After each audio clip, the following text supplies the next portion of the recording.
வணக்கம். 30 வயசு ஒரு மனிதன் என்னைய வந்து பார்த்தாரு. நோட்ட குடுத்தாரு. பார்த்தேன். "என்னய்யா விபத்துன்னு இருக்கு, கவனமா இருயான்னேன்." "நீங்க சொல்றீங்கய்யா, நான் இதுக்கு முன்னாடி பார்த்தேன்.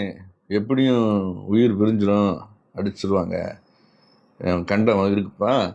அ முடிஞ்சா நான் காப்பாத்துறேன். ஒரு ரூ. 1,00,000 செலவாகும்ன்ருக்காரு." இப்ப இது தப்பு. ரூ. 1,00,000 செலவுல காப்பாத்த முடியும்னா, இந்த ஆஸ்பத்திரியில இருக்கான்லாம் கூட்டிட்டு வந்து நான் விடுறேன். ரைட். அப்புறம் நான் சொன்னேன், நேரா ஒரு பிரைவேட் ஹாஸ்பிட்டல் நேம் சொல்லி அங்கே போய் உன்னுடைய பிளட்டு ஒரு 200 எம்எல் கொடுத்துரு. அப்புறம் வாண்டேன். கொடுத்துட்டேன், வந்தேன், போயிட்டு வந்துட்டேன். ஒரு திருநீர் கொடுத்து போயிட்டு வந்துட்டேன். ஒரு 2 வருஷம் கழிச்சு வந்தேன். சார் இந்த மாதிரி நான் நல்லா இருக்கியா? நல்லா இருக்கேன் சார். எதுவும் விபத்து? இல்லை சார். போ, உனக்கு என்றைக்கும் வராது. ஒரு 2 வருஷத்துக்கு ஒரு தடவை 3 வருஷத்துக்கு ஒரு தடவை ஒரு 200 எம்எல் பிளட்டு மட்டும் எங்கேயாவது தானமாக கொடுத்து காசு வாங்காது. இந்த தானம் எவ்வளோ பெரிய விபத்தையும் தடுக்கும்.